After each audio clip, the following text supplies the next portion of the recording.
மரியாதையா போட்டோ கொடுத்துரு மாமா. பாருங்க மாமா, என் பொண்டாட்டோட போட்டோ தரமாட்டேங்கிறா. மாமா நீங்களே நியாயத்தை கேளுங்க. அண்ணன் போட்டோவை வெறிக்க பார்த்துட்டு இருந்தாரு. யாரது? வருங்காலம் அண்ணியோட போட்டோவை நான் வெடுக்கணும் பண்ணிட்டு வந்துட்டேன். மரியாதையா பொண்டாட்டோட போட்டோ கொடுத்துரு. கொடுக்க முடியாது மாமா, நீங்க நியாயம் சொல்லுங்க. அண்ணியோட போட்டோவை முத இத தங்கச்சி பாக்குறது தப்பா? இது தப்பே இல்லம்மா. தங்கச்சி தானே பாக்குறா, பார்த்தா பாக்கட்டும் இல்லாம என்ன அடிக்க வரானே, அது தப்பு இல்லையா? அது தப்பு மாமா. கட்டிக்க போறவன் நான் என் பொண்டாட்டோட போட்டோவை பார்க்க நினைச்சது தப்பா? இது தப்பே இல்லையே.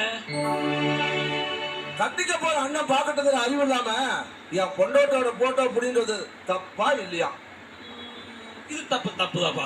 மாமா நீங்க அண்ணனுக்கு சப்போர்ட்டா இல்ல எனக்கு சப்போர்ட்டா?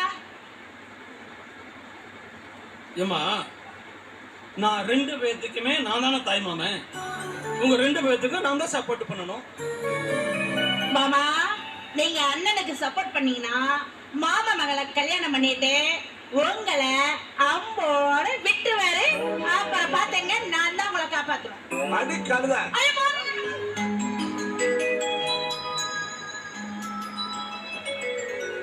டேய் செல்வராசு, நான் உசுரோடு இருக்கிற வரைக்கும் நீங்க அண்ணன் தங்கச்சி 2 பேரும் இதே மாதிரி விளையாட்டுத்தனமா சிரிப்பு சந்தோஷம் எல்லாமே இருக்கணும்டா. அதை நான் பார்த்துக்கிட்டே இருக்கணும்டா. மாமா எனக்கு எல்லாமே என் தங்கச்சி தான் மாமா. உன்னே அவளையும் விட்டா எனக்கு வேற யாரும் மாமா இருக்கிறான்.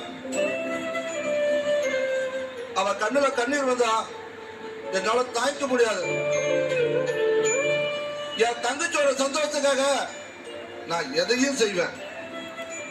மாமா நீங்க 2 பேரும் முகவாடி நின்னா என்னால தாய்க்க முடியாது மாமா.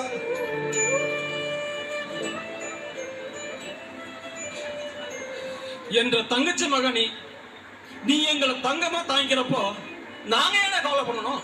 கவலைப்படவே மாட்டோம்.